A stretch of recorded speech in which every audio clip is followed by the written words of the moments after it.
Resolution and explanation of two questions.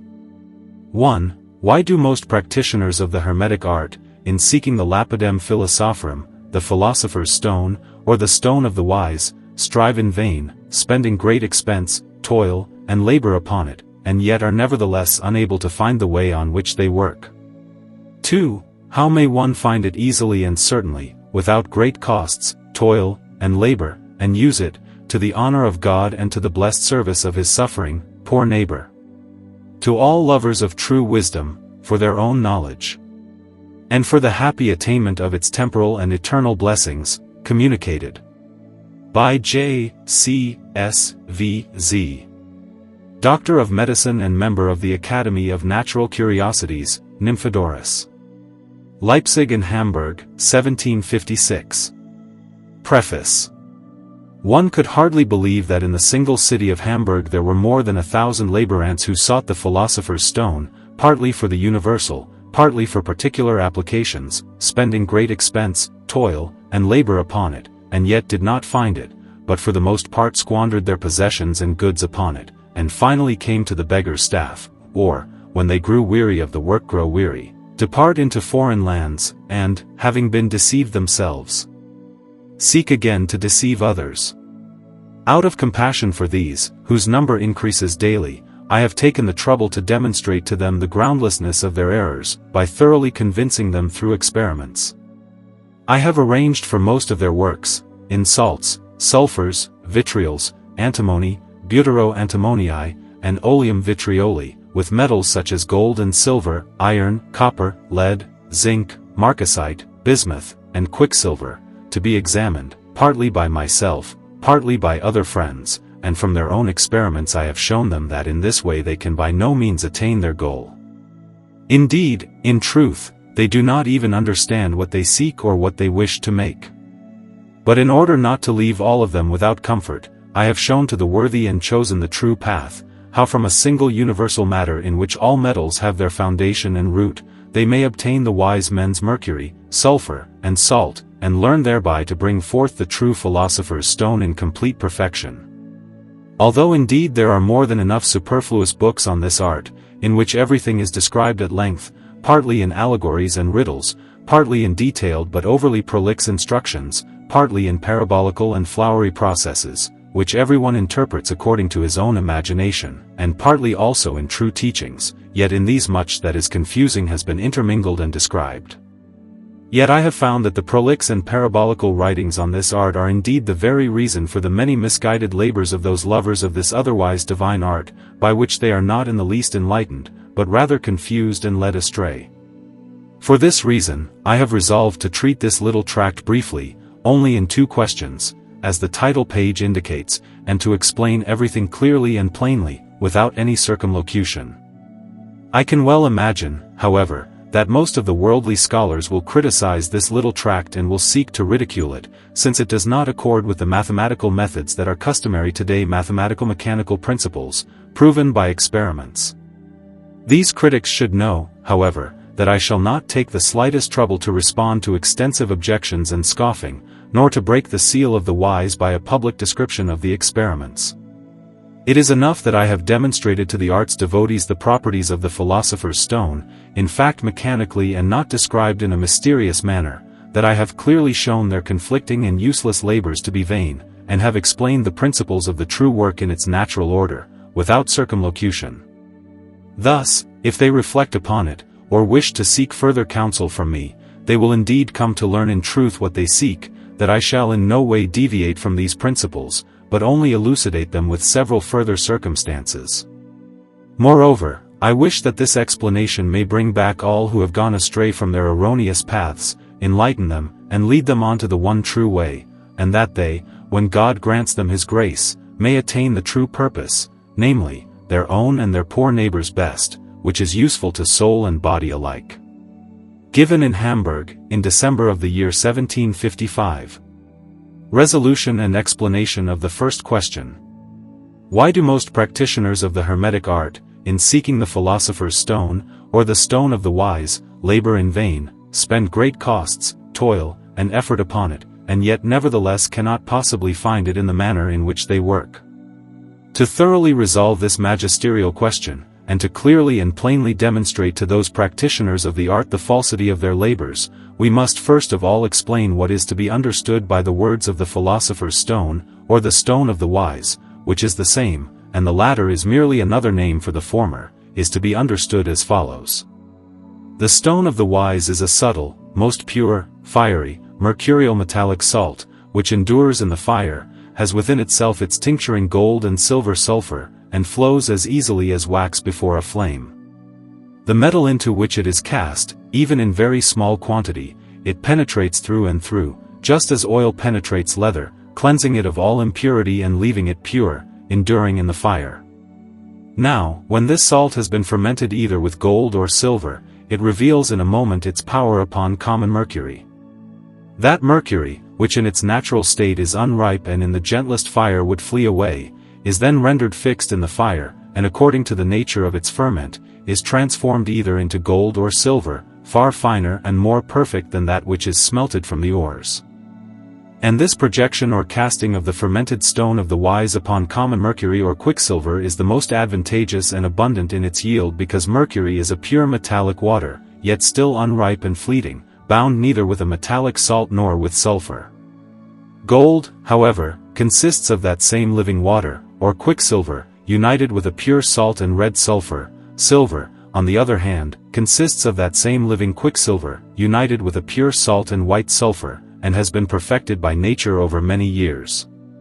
But if one were to ferment this stone of the wise, or this philosophical salt, with gold or silver, and cast it upon lead or tin in fusion, the result would be disadvantageous, for whereas from a single grain one might project upon 100, or 1,000 grains of vulgar mercury, transmuting them into gold or silver, one would obtain scarcely 10 or 100 grains of gold or silver from lead or tin. This is because lead and tin are bound with a coarse salt and impure sulfur, which are consumed in the fire, so that only the pure mercurial water remains, which, once united with the stone of the wise, is converted into gold or silver. And in the same way one would proceed with copper and iron, which contain still greater quantities of coarse salt and sulfur possess coarse salt, and far less pure mercurial water, so they would yield much less gold or silver from a single weight of the stone, than if it had been cast upon common mercury. Since this salt therefore has such power, to penetrate the metal in fusion through and through, it must of necessity be similar to the metals, and also mercurial in nature, so that it mixes with their mercurial water, just as water with water, or oil with oil, unites. And since it tinges them with the color of gold or silver, it must itself contain those colors in much greater abundance than the small amount of gold or silver with which it is fermented.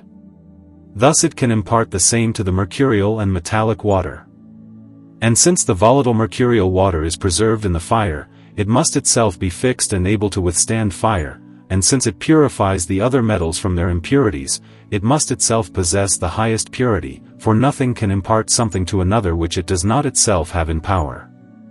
If one then considers how such a small quantity of this salt, e.g. 1 grain, can bind, fix, and make steadfast in the great melting fire 10, 100, 1,000, and 100,000 grains of the crude, unripe, and volatile mercurial water of the metals, as soon as it is wrapped in wax, cast into the fire and into the molten stream, then one must recognize and admit its great and lofty purity, fineness, and subtle delicacy, which it has obtained through strong penetration in the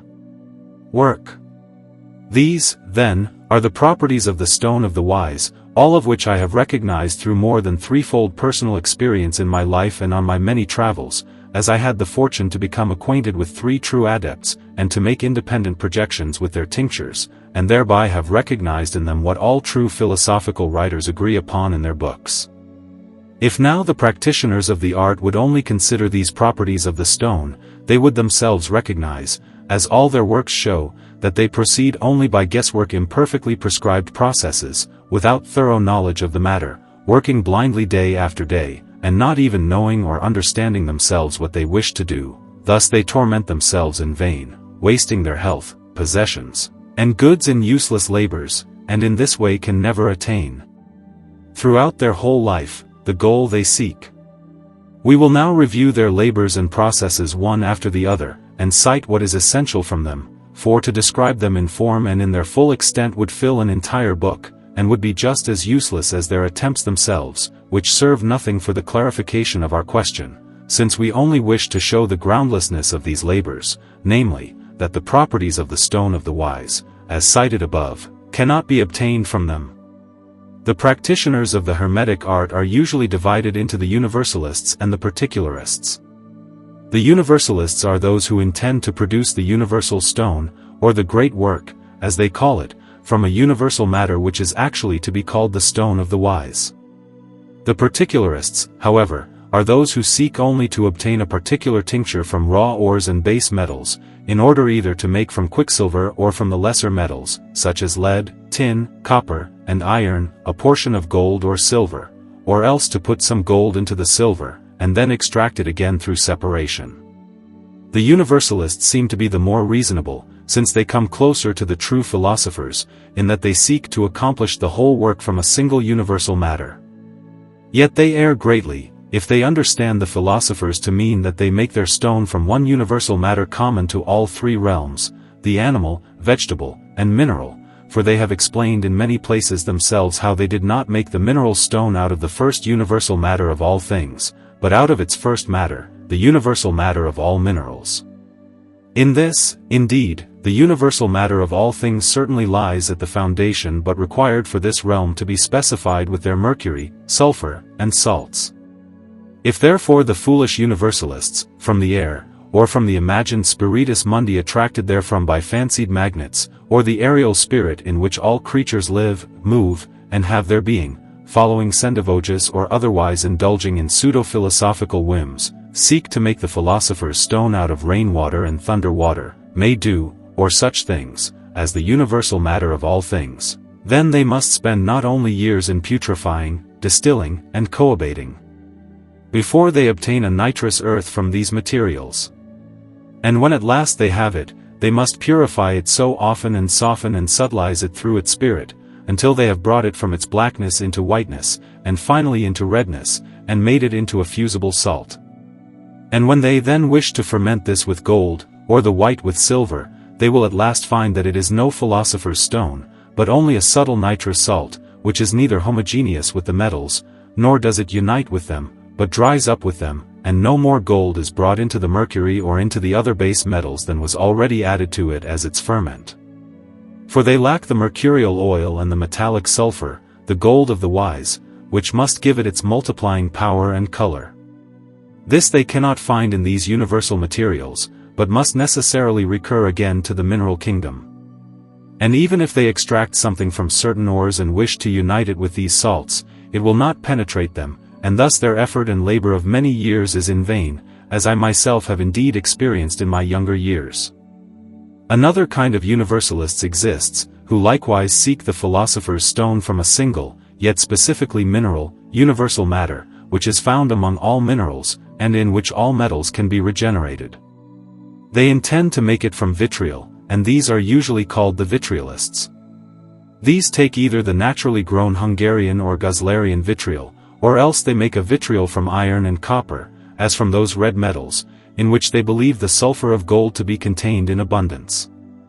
They dissolve the same many times with warm water, and allow it to crystallize again, until it is supposed to have separated all its yellow ochreous earth through digestion in gentle warmth. This they may repeat 15 to 20 times, and yet still always obtain a yellow earth, so that eventually they give up, and calcine the supposed pure vitriol by itself until it becomes yellow, and afterwards either seek to distill a spirit and a very corrosive oil from it, or else they take the vitriol, calcined to yellow, and pour upon it spirit of nitre to obtain silver, or, if they wish to work upon gold, then with spirit of salt, hydrochloric acid, which they also take as a universal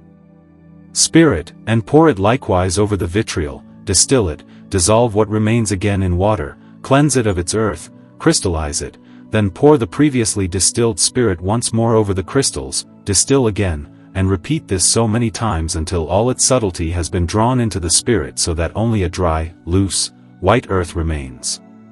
From this earth they then extract, with the phlegm of the first spirit, a salt which they take for the dhyana of the wise, purify it further by frequent solution and coagulation, until they imagine it to be sufficiently pure. Thereupon they begin their composition of the stone, imbibing such salt with the spirit that is completely phlegmatized, and coagulate the same in the salt until it becomes fusible. When they have progressed so far, they imbibe it with the oil and also wish to coagulate such corrosive with it, which, however, they can never achieve, for when they attempt to distill it, the glass vessels burst, and in an open vessel it refuses to coagulate, but instead volatilizes again in strong fire, and they are left with a brittle salt. Others intend to bring this fixed salt into a tincture with a mercurial sublimatum from silver, or from gold, which they attempt to convert into an oil, but they never succeed. For the salt is indeed mineral, but it is not mercurial, thus the mercurial oil is not homogeneous with it and will not unite with it. Their long and laborious work is likewise in vain, even though they may imagine they have followed Basil Valentine, the Catena Aurea, or Isaac Hollandus, for these authors understood a wholly different kind of vitriol from the untimely ores, and treated it in quite another manner than the way in which these people have gone about their work. Others handle the vitriol still in another way, as a universal matter, and through the aforementioned repeated purification, which they claim to perform up to 30 times, make of it an oil, which, being freed from most of its earth, can no longer crystallize. This oil they take per se, as the Hermogenes Dunac, and as the sole matter of the stone, and in a sealed vial bring it, by lamp fire, gradually through blackness to whiteness and redness, so that it is supposed to coagulate, which, however, is an utterly impossible matter. And even if they achieve such a thing in an open or poorly sealed vial, so that the remaining moisture separates from it over time, they obtain nothing more than a brittle, earthy salt, which has no ingress into the metals, and thus they have erred once again. Now there are also universalists, who are called antimonialists, who, following the instructions of Basil Valentine, wish to make the stone of fire out of antimony or stibnite, antimony glass, and pretend to ferment it with gold. But they do not understand that Basil Valentine describes an entirely different ore under the name of antimony in his triumphal chariot of antimony, which contains in itself all three principles, salt, sulfur, and mercury.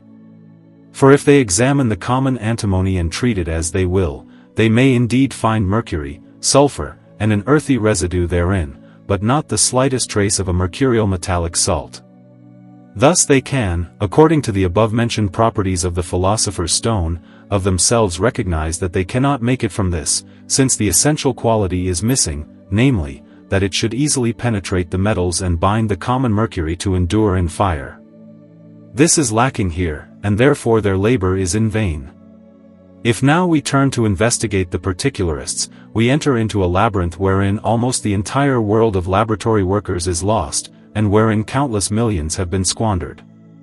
For since most work in gold and silver, and attempt, through amalgamation with common mercury, and through combination with other metallic sulfurs, from antimony, vitriol, the stone calaminaris, the bloodstone, iron and copper, garnets, red gold talc, the golden marcasite, and vitriolic pyrites, to make from these a tincture multiplying gold and silver, or a particular stone. Such attempts require not only great expenses, but also the materials of gold and silver are costly in themselves, and for the most part in the end lost in their essence and reduced to nothing. For all these tinctures do not possess the aforementioned properties of the Philosopher's Stone, namely, that it must be a most pure, mercurial, easily fusible salt, fixed, and penetrating into the metals, nor can they ever attain to it if they do not possess the universal spirit of mercury from the true universal matter of all minerals, and if they do not know how to extract from it the designated metallic sulfur, to prepare and employ it for the fixing or fermentation of their stone. The faithful and sincere Hermogenes, in his Apocalypsis Spagirica Edi Philosophica, describes these particularists and their works, so that anyone may read at length of them, and learn to guard himself against such ruinous delusions.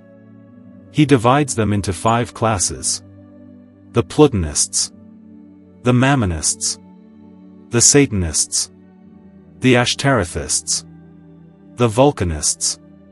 The Platonists are those who work with gold, in order to become rich at once, and who are misled by the true but misunderstood saying of the philosophers, that they can harvest nothing other than what they sow, for the philosophers do not mean here common gold, but the philosophical astral gold, which they introduce into the work, into their well-prepared earth, and of which they make use only at the end to bring forth common gold, in small quantity, since 1 ducat for the fermentation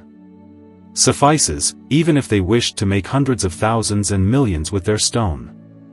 But these sophists grind the common gold, calcine, sublime, dissolve, putrefy it, and want to make from it a tincturing oil, which can never succeed, since it has no tincture in itself other than for its own use, and therefore is unable to impart anything to others.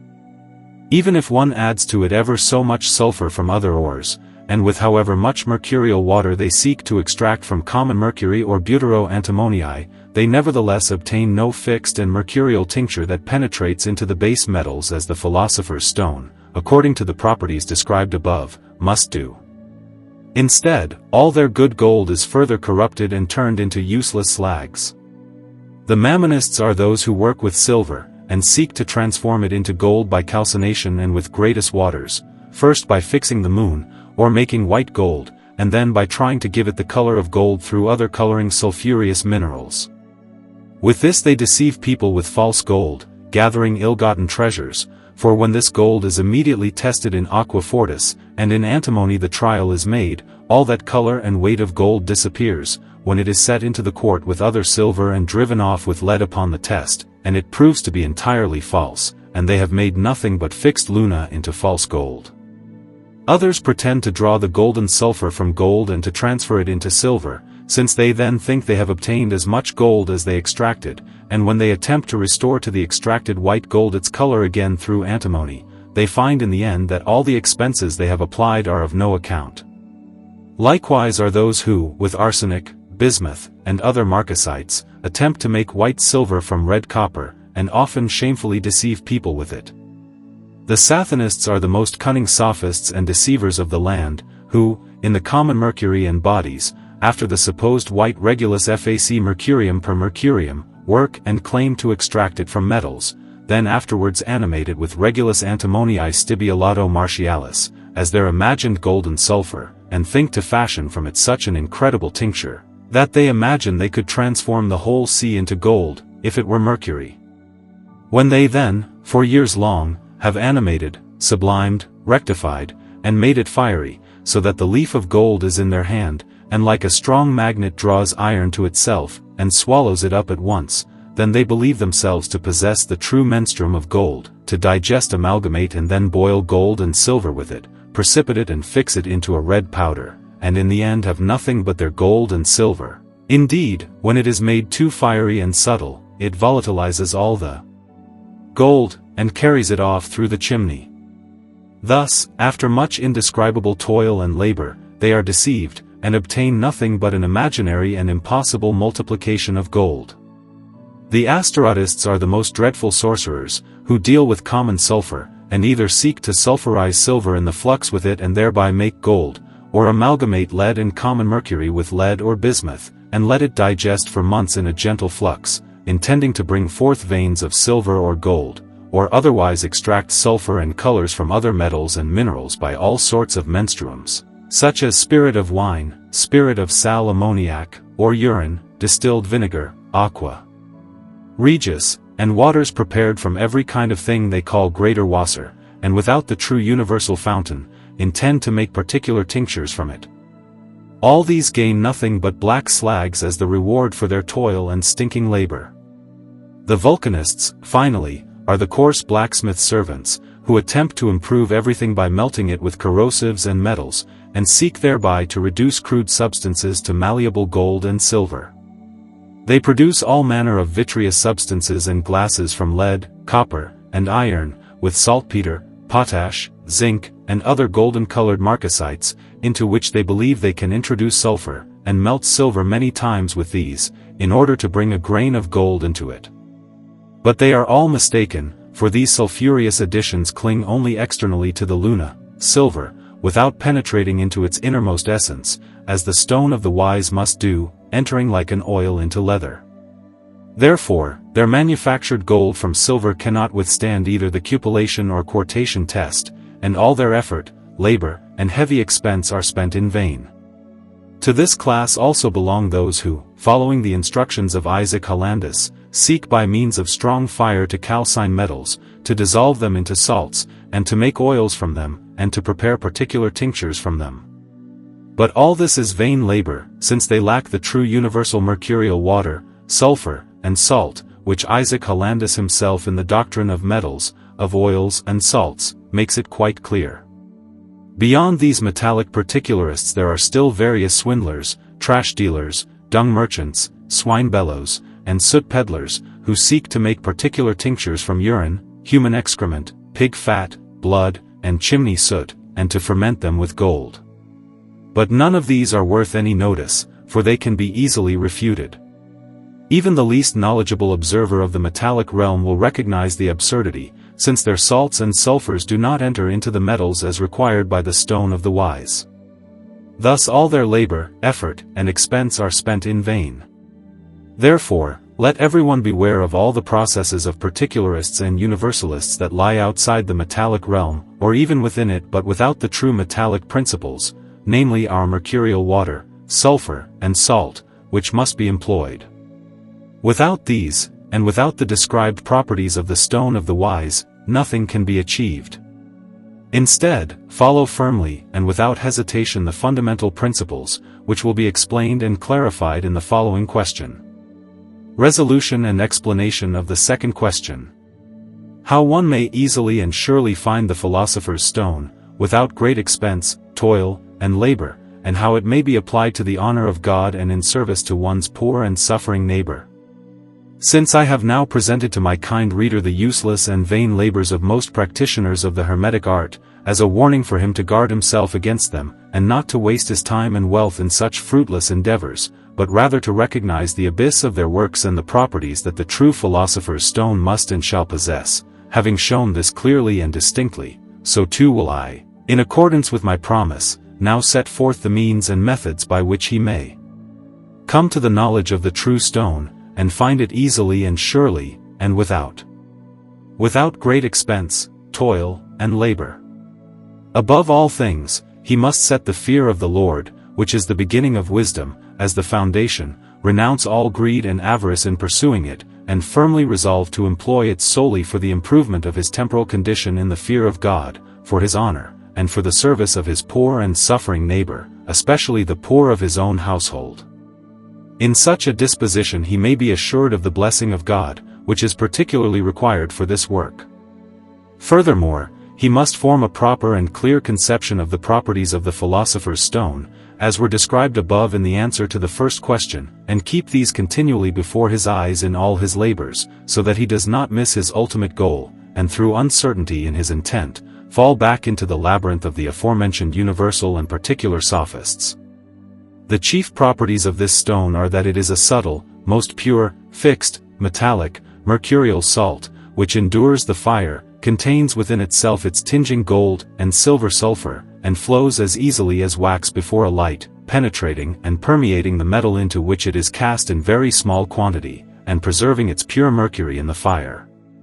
If you now carefully reflect upon this description, you will see for yourself that the matter from which you must make such a salt must necessarily also be metallic, mercurial, sulphureous, and saline. For what a thing does not itself already possess, it cannot impart to another.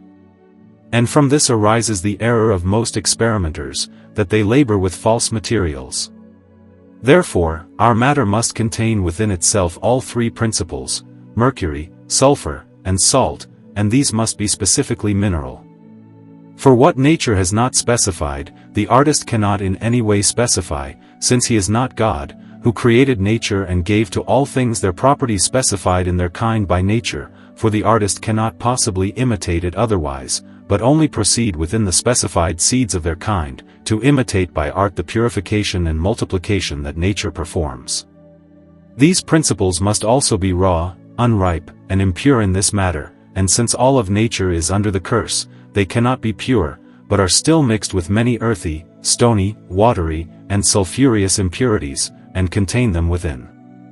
But since our stone must be most subtle, most pure, and free from all impurity, these must all be driven away, and the purest principles made yet more subtle, according to the axiom of the wise, fac fixum volatile et volatile fixum, make the fixed volatile, and the volatile fixed. Therein consists the whole art, which brings forth such a miraculous stone, and upon nothing else must your thoughts be directed. Thus, all mineral ores, whatever names they may bear, are the materials from which our stone can be made, if they only contain these three principles in an unripe state. But since one ore contains these principles more purely than another, and in greater quantity, the philosophers have singled out one, in which they found them to be purest and strongest, and which they, in order not to confuse it with the unworthy, have named with countless titles. This one alone is the electrum minereale immaturum of Paracelsus, which contains the seed of all 7 metals within itself, and which others have called Saturnum, Magnesium, and Basilius Valentinus antimonium and vitriolum. But all these are not to be understood as the common and already smelted and leached lead, antimony, and vitriol from the mines, but as coming directly from the ore, chosen from its root itself, and broken off from its stem tree. This ore must now, with its own universal mercurial water, from which it has grown together with all creatures, be separated from its mountain and impurity, and from it these three principles are to be extracted, for this is the preliminary work in the art, which the master's work consists of, proceeding with washing and cleansing, and the greatest effort is required before one can make the matter apt and fit for our work, redere mas sam habilum, hoc opus, hic labor est. When you have then drawn out this Saturnine water, in which Saturn has devoured all his children, the 7 metals, and holds them in his body, from the ore, Minera, you must separate it by repeated distillations from the large earth still clinging to it. Once this is done, you need no other materials, nor should you allow anything foreign to enter in, for here you already have everything that is necessary for the entire work. From the first distillation, a great corrosive oil will come over, which must be separated by rectification and driven off with strong fire, and carefully preserved. In the further distillations you will obtain its mercury or mercurial water, and its spirit and sulfur in the form of a red oil. In the caput mortuum you will have its salt, which you must cleanse from its earth with water, and then coabate it several times with its mercurial water must, until you thereby obtain the azoth of the wise, a fatty, heavy mercurial water, which you can cleanse of all phlegma by gentle fire, and rectify until it becomes clear and bright like a tear from the eye. The thick yellow spirit, and the red sulfur oil, rectify each separately, and keep them until their use in the following works. When the caput mortuum is then entirely freed of its sulfur through repeated cohabations, draw from it with the phlegma of the mercurial water its salt, and make it very white and exceedingly dry. This salt is the true Diana of the wise, but it is by far not yet apt to enter into the metals, still less to tinge, although it resists the fire, for it still has too much of its earth with it, which makes it unfit. And from these earths the true mercury of the wise must be extracted, with its mercurial water, which they then call their mercurius duplicatus, through which the true pure is separated from the impure. And here the afterwork begins. Here now begin the philosophical sublimations themselves, in which the mercury must be killed 7 times, and 7 times brought back to life, until the 7 eagles, all 7 metals, are bored through one after another and shone, so that the 7th reaches the degree of gold, and rises from its earth as a foliated earth, and then the fixed has been made volatile. This work is the greatest secret of the wise, of which only a few write sincerely, and it cannot be fully described in words. Instead, the practitioner must ask God for understanding, and read the books of the philosophers with reflection, or seek out a master who will show him by hand how these imbibitions and sublimations of mercury are to be done. To this end, the 70-year-old author of this treatise, as long as he is still alive, is ready to give thorough instruction, and he may be reached by informing the widow of the late Johann Heinrich Speering, bookseller, at the Marien Magdalenen Kirchhof in Hamburg, of one's name and place of residence. If, however, he wished to avoid this effort, the philosophical sublimations of mercury, which are necessary for the universal stone, and which require a long time for their perfection, and instead wished to content himself with a particular, then he has now for particular tinctures the true universal menstruum from the prepared azoth or mercurial water, with which he can extract sulfurs from other golden minerals, imbue this salt with them, and join it with its own sulfuric parts through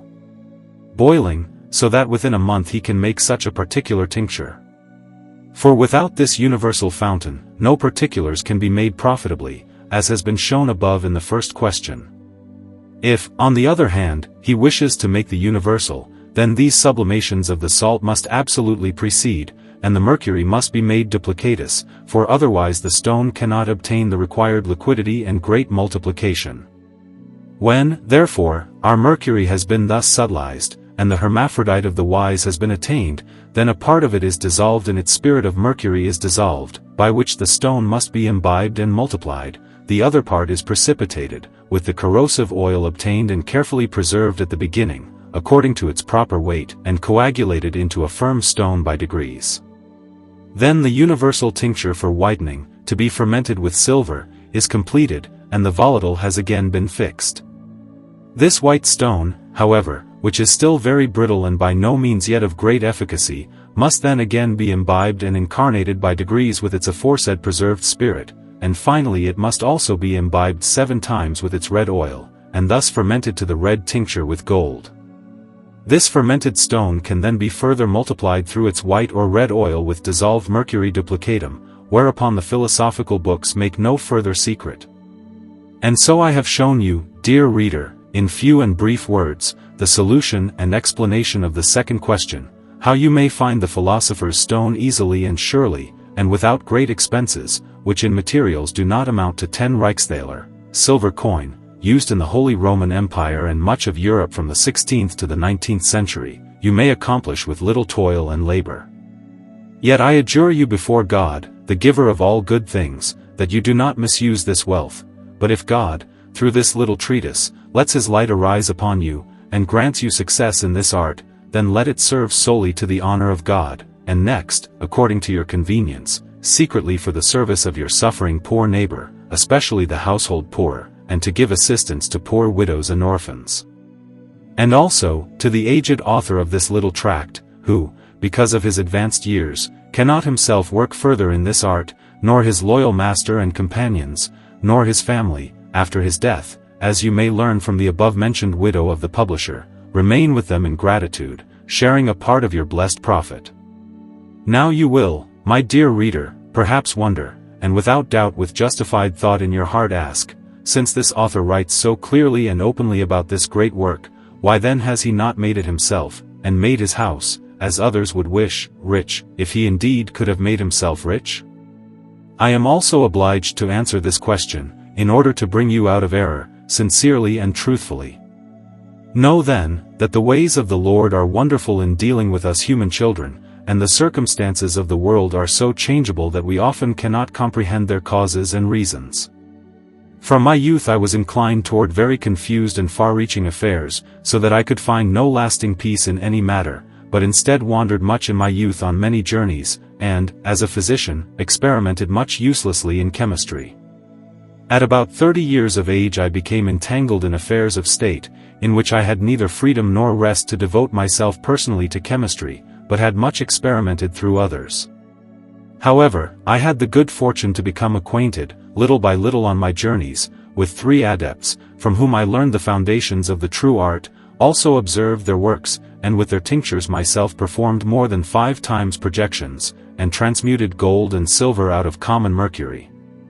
Yet these good teachers and companions, through the envy of the devil, who is the greatest enemy and disturber of this art, and by the malice of envious men, as well as the wickedness of rapacious people, who mixed themselves with their goods into foreign worldly dealings, in order to come to high honors, and allowed their works to become public, all was brought to ruin. One of them, because of hostile correspondence, through which he sent aid to the suffering, was imprisoned, where he died after 3 years.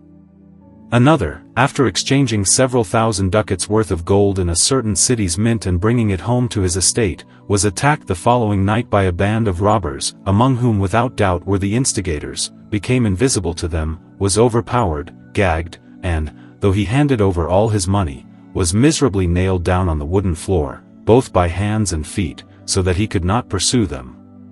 The next morning, when he was freed by his people, he died 3 days later from his wounds.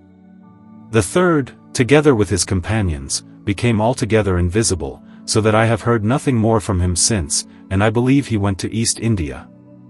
As for myself, although I have always proceeded very cautiously in my official business, I have nevertheless been so fortunate that I have been blessed with a 50-year state imprisonment, which I had to endure, until at my 50th year I was finally freed again. And since I had thereby lost all my possessions, I set out for Holland, from where I, in hope of regaining my means, went to the West Indies to serve in the Portuguese mining works. But there too I was deceived, for the much-acclaimed silver mines turned out to be nothing. After 7 years, I returned here to Hamburg, where, as a physician, I must run and strive to earn my daily bread, having neither time nor financial means to work out this treatise in peace and quiet, without the cares of livelihood. Therefore, I have refrained from working on gold and silver, due to the misfortunes of my teachers and companions, since the presence of many overseers prevents me from practicing secretly, nor am I willing to put my life in danger for it. Until now I still hold my vow, that I shall not work openly on it, until by other good friends' assistance I may obtain a secure place for myself to provide for my peaceful sustenance.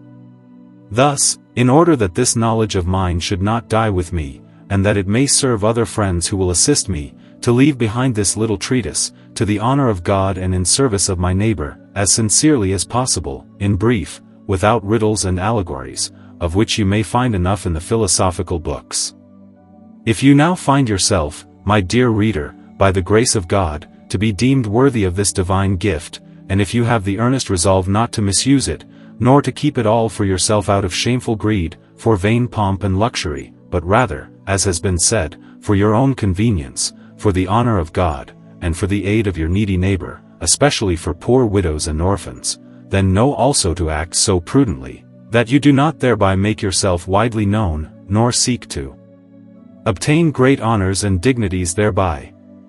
For this has been the downfall of all the most unfortunate adepts, who, in their ruin, have learned that one must firmly resolve that no courtiers will ever grant the fortune of a favorite, but rather will surely, sooner or later, seek your fall, even if they flatter you with smiling faces, to bring you down, and that you may keep your treasure secret, and because of the robbers and thieves who dig for gold and silver, not carry it openly in your hand, nor make it publicly known. Furthermore, that you are your own master, and no one is owed by you, but that from your own means, without cares and external business, you have sufficient wealth to live several years, so that you may apply yourself with peace and tranquility to this work, and, if it can be, with 1 or 2 faithful assistants, who may share equally in the same knowledge and take part in it. Then apply yourself in God's name to the principles written in this little treatise, guard yourself from all other sophistical labors, and remain steadfast in the same, and you will not lack God's help. But if you also wish to undertake the universal work, you must be experienced and practiced in chemical labors, and although I have written here everything clearly and plainly according to its order, yet you will still have much to discover in the work itself, and it will be necessary to learn it through experiments and practice, especially the right matter, from which alone, and since everything necessary for the work must be derived from it alone, without adding anything else, you must labor to recognize it, so that you do not fall upon an improper matter, and be forced to undertake too many experiments in order to reach the final goal. For the sublimations and precipitations of the Mercurius duplicatus are of such a kind, having certain signs and stages, which you must first learn through experiment, and which are not permitted to be described openly in a public book. Likewise, some knots regarding the incineration and multiplication of the stone of the wise have been kept back, which you will need to know. Thus the author of this little treatise offers, if one makes himself known to him personally or by writing, through the address of the aforementioned publisher, for a reward of 100 ducats or 400 gulden in German money, to teach, either orally or in writing, all those matters not sufficiently explained in this treatise, in 10 to 20 special lessons, namely, to name the true matter, which in this treatise is called Electrum Minerale Immaturum, by its proper name, and to place it in one's hands, to give it into one's hands, to show its signs and marks, to point out to him the best authors and the surest passages of the philosophers, from which he might be fully convinced, to explain all the riddles and allegories according to these sayings, and to instruct him thoroughly also in all that is still omitted, so that he may accomplish the work much more easily, much sooner, and with fewer expenses, for otherwise he might well have to spend more than 700 ducats on experiments. He will then reserve nothing further for himself from these prescribed labors, except for half of the Mercurius duplicatus that the pupil shall prepare under his instruction, which the author requires for medicine, and from which he willingly allows the pupil, at the end, to keep what remains for himself from the tinctures. For if the author has only the medicine of the Mercurius duplicatus for the preservation of his and his patient's health, he is well content, and it is in the least not about silver and gold, but only about what necessity and the maintenance of his family require. For as his years are now drawing to an end, he wishes to bring this tractate to a close sincerely written correctly, so that he need not doubt, many will thereby find their fortune, and if they are assured of God's blessing in it, they will willingly share a part of their gain with his family, so that they will be provided for abundantly enough. Thus, they will not be obliged to give him their support, unless they freely wish to do so, in order to secure for themselves a safe retreat in secret. As for what the lovers of the art may otherwise intend for spiritual purposes in this work, I need not write much about it, since they may read it abundantly in the books of the wise, namely, how they will learn to know God and themselves through these labors, how, in attaining this gift of God, they will no longer need to drag themselves along with incurable illnesses, but will be able to maintain themselves in constant health until the span of life set by God, and how they will no longer need to be tormented with anxieties for daily sustenance, but will be secured from all poverty, freed and loosed from all deceitful practices of human dealings, and become a contented being, with all the great good, from the hand of the Most High they may receive, possess, and thereby be able to help many poor people, whereby they serve God most in the love of their neighbor, and prepare for themselves eternal blessedness, together with a far greater reward in heaven, even here in this world. All this I wish for them with all my heart, and with this I have desired to dedicate and sacrifice this little work for their benefit. The end.